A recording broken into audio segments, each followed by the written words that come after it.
سړی ته به څنګه پته لګي چې مانه الله رضا دی او مانه الله خفه دی.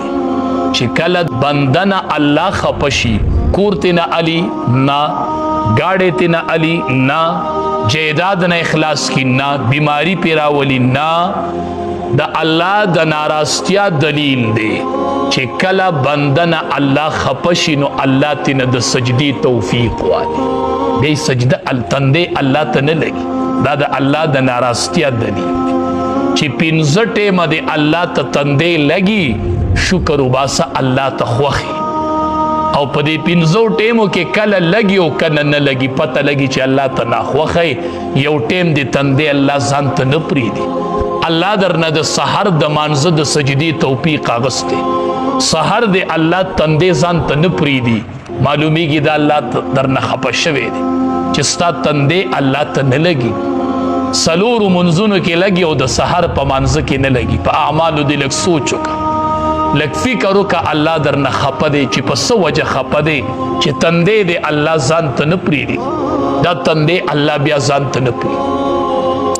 تا ته به څنګه پته لګي چې زما منځ قبول شو او که قبول نشو؟ علما وایي د یو مون پس د بل منځ توفیق درته میلاو شو نو دا د مخکني منځ د قبلېدو دلیل دی. سحر مون دې وکړه، هغې پسې د ماسپښین مانځه لرالې، پته لګي د سهار مون دې الله ته قبول شوی و نو هغې قبولیت د ماسپښین مانځه ته راوستل.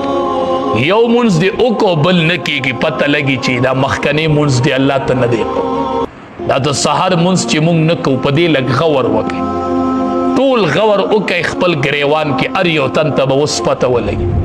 دوه کمۍ به کېږي د هغې د وجې نه د سحر مون د خلقو نه پاتې کېږي. یو خدا چې دا خلق به د ماسخوتن مونځ نه کوي ځکه به د سحر مونځ ته نه پاسي. د ماسخوتن مونځ اونه کې جو الله وله د سحر د مانځه توفیق ورنه کړي، یا به د ماسخوتن مونځ کوي خو په دې مانځه کې به یې څه کمېږي، دا مونځ الله ته نه قبلېږي ځکه سحر ته نه پاسي. او یا به د ماسخوتن د مانځه نه پس په ګناه کې مبتلا کېږي. چېرته ماسخوتن مونځ به دې کوي خو د ماسخوتن د مانځه نه پس په دې څه ګناه کوي، د هغې ګناه د وجې نه الله تندې سار ځان ته نه لګي. کنې دا کېدی نشي چې د ماسخوتن مونځ دې سړی وکړي او بیا د ګناه ونه کړي او اوده دې شي، سحر به دې مانځه له پاسي. دا د ماسخوتن مونځ به یې سحر مانځه له پاسي. یا خو به دا بنده د ماسخوتن مونځ نه کوي نو سحر ورته توفیق د سجدې نه میلاوي، الله وله توفیق نه ورکوي. یا به د ماسخوتن